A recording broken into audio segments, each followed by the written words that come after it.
momentet e para situatën e rëndë krijuar në aksin Librash-Prenjas si pasojë e rrëshqitjes tokës. Strukturat tona kanë qenë terren, duke ndjekur nga afër zhvillimin e situatës dhe duke ndërmarrë masat menjëhershme për garantimin e sigurisë dhe minimizimin e ndikimit në trafik. Me lejoni t'ju bëj një pasqyrim të plotë të asaj çfarë ka ndodhur, të masave të marra dhe të planit konkret për stabilizimin përfundimtar të zonës dhe rikthimin e qarkullimit në këtë segment të rëndësishëm kombëtar. Ditën e njëjtën, në datë 19 shkurt, u konstatua aktivizimi një rrëshqitje dheu, e cila preku trupin e rrugës ekzistues dhe urën në këtë aks. Menjëherë, pas verifikimeve në terren, u vendos kufizimi i lëvizjes me një kursi, u instalua sinjalistika e nevojshme dhe urdhëruan sondazhe gjeologjike për të përcaktuar planin dhe thellësinë e rrëshqitjes. Paralelisht, nisi monitorimi vazhdueshëm me instrumente i terrenit dhe i strukturave dhe u kryen shpime me sonda për evidentimin e shtresave gjeologjike. Megjithatë, rreshtet e dëndura të shiut gjatorëve në vijim e rënduan situatën. Të shtunën në mëngjes herët, rrëshqitja kishte avancuar ndjeshëm duke shkaktuar një spostim mbi 30 cm të njëjtit krah të urës. Në këto kushte, si masë emergjente, u bllokua qarkullimi mbi urë dhe nisi menjëherë ndërtimi një rrugë provizore kalimi e realizuar brenda natës. Njëkohësisht, u orientuan akset alternative për qarkullimin e mjeteve të rënda dhe autoveturave. Në koordinim të plot, u njoftuan dhe përfshin në menaxhimin e situatës, Policia e Shtetit, Shërbimi Gjeologjik Shqiptar, Hekurudha Shqiptare, Emergjencat Civile, OST dhe OSHE.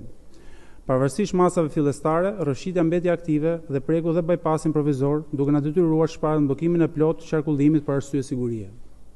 Në vijim, lëvizja e masivit u përshpejtua dhe u bë qartë konturimi i planit të rrëshqitjes. Pas takimeve intensive në terren me të gjitha institucionet dhe ekspertët e fushës, si dhe pas analizimit materiale fotografike dhe topografike, u vendos mbledhja e Këshillit Teknik të Përbashkët me Hekurudhën Shqiptare. Nga analiza e kryer, rezulton se shkaku kryesor i kësaj situate mbetet ndikimi i rreshjeve intensive dhe të shtrirura në kohë gjatë, erozioni lumor, si dhe saturimi i masivit të tokës, gjë që ka çuar në një rrëshqitje masive aktive dhe pamundësi për ndërhyrjet menjëhershme derisa të merren rezultatet e raportit gjeologjik.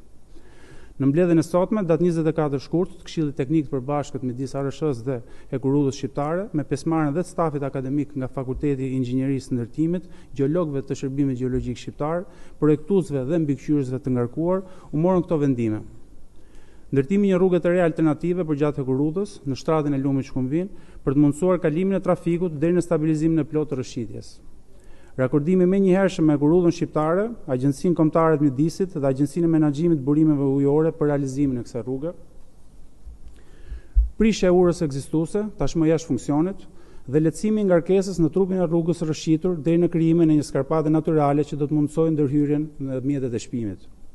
Në drejtim të menaxhimit të urave dhe të mbrojtjes së infrastrukturës është vendosur sistemimi dhe disiplinimi i urave sipërfaqësore në gjithë zonën përreth planit të rrëshqitjes, devijimi i rrjedhës së lumit që aktualisht godret trupin e Hekurudhës për të garantuar mbrojtjen e saj për të shmangur përkeqësimin e mëtejshëm të situatës. Në përfundim, do të siguroj qytetarët se çdo vendimmarrje në këtë situatë është bazuar në ekspertizë teknike dhe në barimin themelor të sigurisë mbi çdo konsiderat tjetër. Aksi Librash-Prenjas është një segment me rëndësi strategjike dhe rikthimi i tij në funksion të plotë do të bëhet vetëm pasi të kemi garantuar stabilitet afaqgjatë terrenit dhe të infrastrukturës. Strukturat e autoritetit rrugor shqiptar, në bashkëpunim me institucionet partnere dhe ekspertët më të mirë të fushës, do të vijojnë punën pa ndërprerje deri në normalizim